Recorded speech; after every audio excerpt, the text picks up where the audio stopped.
Here I sit in sunny San Diego in February, so it ain't all that sunny. It's been some nasty, windy, rainy weather. We've had floods. Okay. So, this young lady friend of mine, and I know that surprises you that I would have friends who are young ladies, but there it is, sent me a video of some woman giving advice on how you can make money as a blogger. And it appeared to me that the gist of it was that you work real hard at it and sell crap.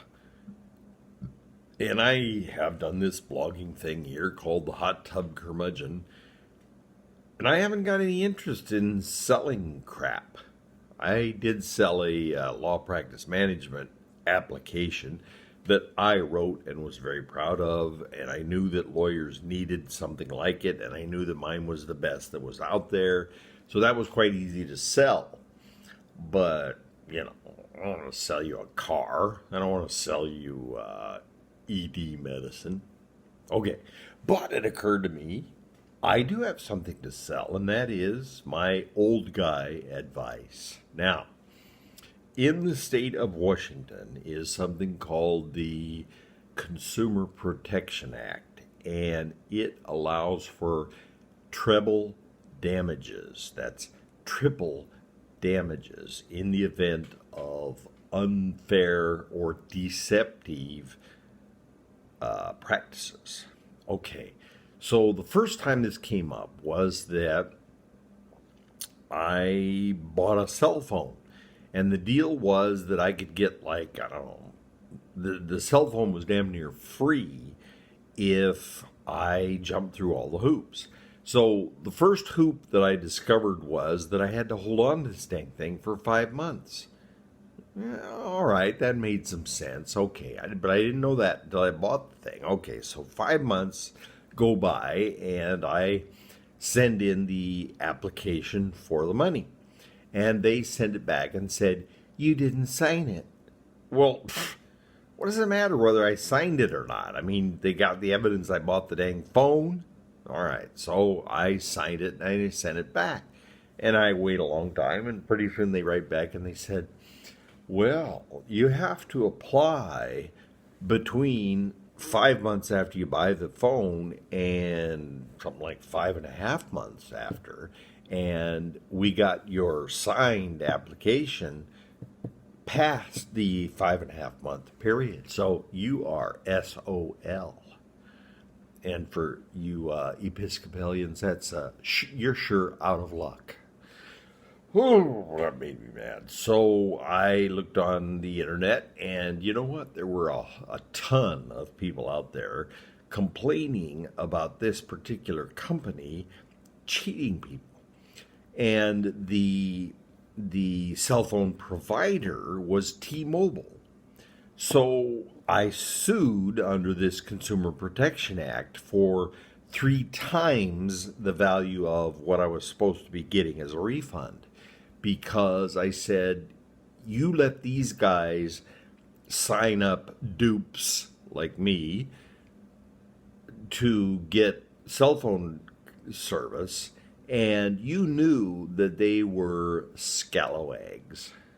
So you knew of their chicanery and subterfuge. You need to look those up. Chicanery and subterfuge. So I sued, and somebody called me up and said, this is horse manure. You're not going to be able to. And I said, well, I'll see you in court. We'll see what the judge says. How about if we gave you double your money instead of triple your money? I said, I'll take it. So I got the money I was supposed to get plus double. Okay. So then a little while later, I think this time it was a company started with a cute Quest, maybe, cell phone coverage. And so after a while, I had come to the end of the contract, and I didn't like those people anymore, so I wanted to cancel the contract. And so I called the number to cancel, and it rang for about 45 times, and nobody answered. So the next day I called again, and it rang about 43 times, and nobody answered. So finally, I called the number to sell you the coverage, and of course, they picked it up before the first ring. They picked it up in .5 seconds. Hey, can we help you to buy our cell phone coverage? And I said, no, I'm canceling. And they said, oh, well, we're just a contractor. And I said, well, if you are their contractor, then you are their agent, and you need to, whoa, wait. We'll connect you, and they will answer. So they connect me, and of course, nobody answers. It rings 45 times.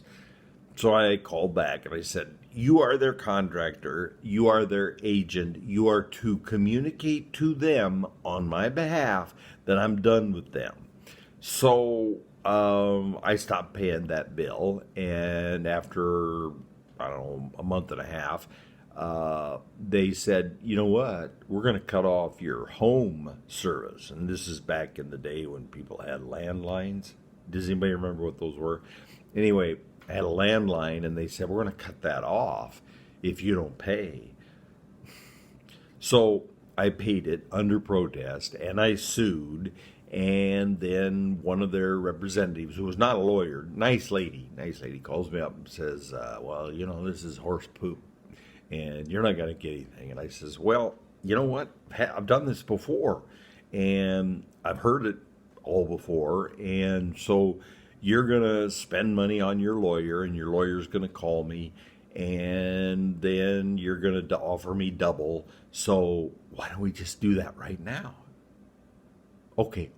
So she paid me double what I had paid them. I got my money back plus double. Okay. Then I can't remember. There was some other cell phone company I did that to, but I can't remember who it was. So then I had bought plane tickets from my favorite airline, who will remain anonymous because at this very moment I am breaching a NDA. That's called a non-disclosure agreement.